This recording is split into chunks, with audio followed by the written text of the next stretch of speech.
รู้ฝันอยากเป็นอะไรเมื่อรู้ตัวใหญ่สิ่งไหนอยากเป็น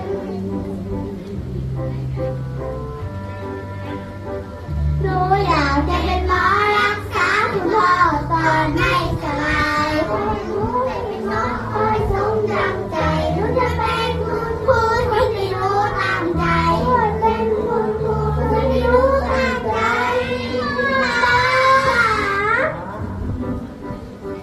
หนูอยากเป็นอาหารนักคนรถถังที่ร้านใหญ่ๆคอยอยากเป็นอาหารน่ารักเจ้าใจหนูจะเป็นพยาบาลคนที่แลคนไข้คอยเป็นพยาบาลพูดหวานจับใจหนูจะเป็นตำรวจจับผู้ร้ายเป็นตำรวจปืนไว้คือคนที่เป็นรักอยากเป็นสิ่งใดคอยรู้ที่ตั้งใจอยากเป็นทหารนี่อย่างสำคัญเมื่อสิ่งใดนั้นจะเป็นคนดี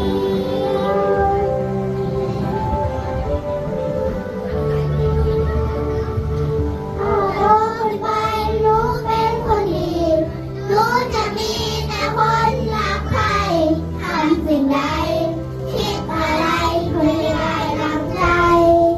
สบาย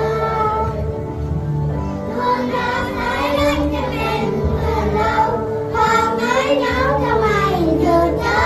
เป็นคนดีคนดีเลิกทำดีเสมอรู้จะเป็นอะไร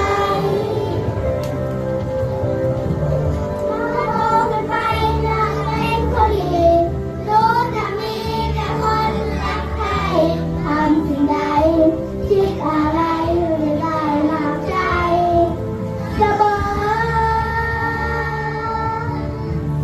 วันเราไหน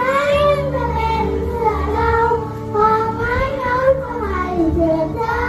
เป็นคนดีคนนี้เธอทำดีเสมอตลอดไป